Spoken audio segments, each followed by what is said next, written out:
चाळीसगाव तालुक्यात जून महिन्यात समाधानकारक पाऊस झाला असला तरी तालुक्यातील धरणांमध्ये जलसाठ्याची किंचितही वाढ झाली नाही। नाशिक जिल्ह्यात झालेल्या पावसामुळे गिरणा धरणातील पाणीसाठा 34.39% गेला। मन्याडमध्ये 10.64% इतका जलसाठा आहे। उर्वरित सर्व 14 लघु प्रकल्प अजूनही कोरडेठाक आहेत। जामनेर तालुक्यात यंदाही पावसाची सुरुवात सौम्य गतीने झाली तरी अर्ध्या जून अखेर पेरण्यांच्या प्रक्रियेला वेग आला। 30 जून पर्यंत तालुक्यात सुमारे 88% पेरण्या पूर्ण झाल्याची माहिती कृषी विभागाने दिली। अमळनेर तालुक्यात गांधलीपुरा भागात अमळनेर पोलिसांनी कारवाई करत देह विक्री करणारे महिला आणि ग्राहकांना अटक केली। पिटा कायद्याअंतर्गत गुन्हा दाखल करण्यात आला असून ही आतापर्यंतची सर्वात मोठी कारवाई असल्याचे सांगण्यात येत आहे।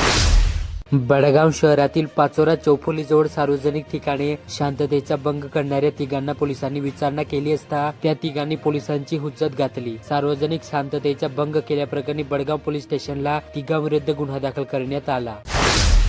जळगाव जिल्ह्यातील 6 तालुक्यांसाठी जलसंपत्ती आणि सिंचनाच्या दृष्टीने महत्त्वपूर्ण ठरणाऱ्या निम्नतापी प्रकल्प पाडळसरे धरणाचा समावेश केंद्र शासनाच्या प्रधानमंत्री कृषी सिंचन योजनामध्ये करण्यात आला। या संदर्भातील अंतिम मंजुरी आदेश 24 जून रोजी प्राप्त झाल्याची माहिती आमदार अनिल पाटील यांनी दिली।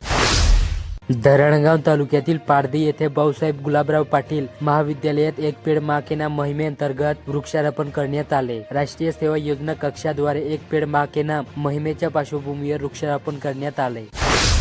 अमळनेर शहरातील लक्ष्मीनगरातील खेळाच्या मैदानात लाखोचे साहित्य आले। या मैदानावर लहान मुले तरुणांसह नागरिक मोठ्या संख्येने येतात। यामुळे मैदान गजबजते। मात्र पावसामुळे या मैदानावर गवत वाढल्याने मुलांचा जीव धोक्यात आला। तसेच सरपटणाऱ्या प्राण्यांच्या भीतीने मुले व नागरिक या मैदानावर जाण्याचे टाळत आहेत।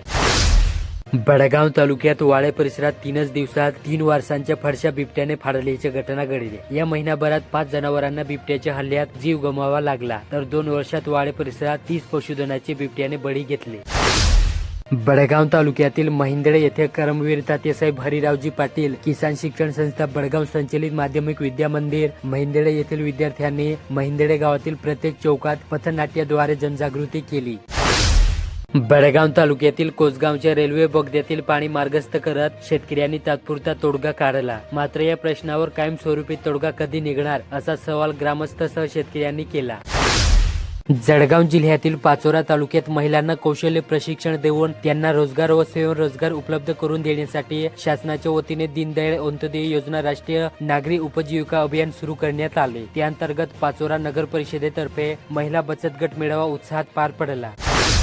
पाचोरा पीपल्स को-ऑप बँकच्या निवडणुकीत 6 जागा बिनविरोध निवडून आल्या। सर्वसाधारण 9 जागांसाठी 10 उमेदवार निवडणूक रिंगणात उतरले। अमळनेर तालुक्यातील पिंपळे येथे छत्रपती शिवाजी महाराजांसह समाधान शिबिर नुकतेच झाले। यात वावडे मंडळातील अनेक गावातील सुमारे 650 लाभार्थ्यांनी सहभाग नोंदविला। धरणगाव तालुक्यात हिंगोणे खुर्द ते धरणगाव मार्गावरील गिरणा कालवापाट परिसरात रस्त्यालगत वाढलेल्या काटेरी झुडपामुळे प्रवाशांचे आणि वाहनधारकांचे हाल होत आहे। झुडपे रस्त्यावर झुकल्याने वाहन चालवणे कठीण होत आहे। यामुळे रात्रीच काय पण दिवसाही अपघाताची शक्यता निर्माण झाली। तालुक्यात नांदेड यासह इतर रस्त्यावर ही स्थिती आहे। स्थानिक प्रशासनाने याकडे तातडीने लक्ष देण्याची मागणी नागरिकांकडून होत आहे।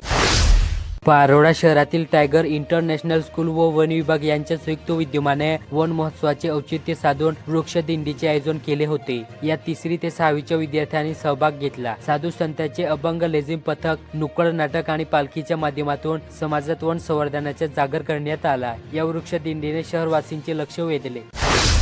चोपडा तालुक्यातील आडगाव शेत शिवारातून अनेक शेतकऱ्यांची वीज पंपाची केबल चोरट्यांनी लांबवली। यामुळे शेतकरी हैराण झाले। लहान पिकांना पाणी भरण्यासाठी मोठी गैरसोय निर्माण झाली। आडगाव शिवारात बुरट्या चोरट्याचे प्रमाण वाढले असून त्याचा बंदोबस्त करण्यात यावा अशी मागणी या परिसरातील शेतकऱ्यांनी केली।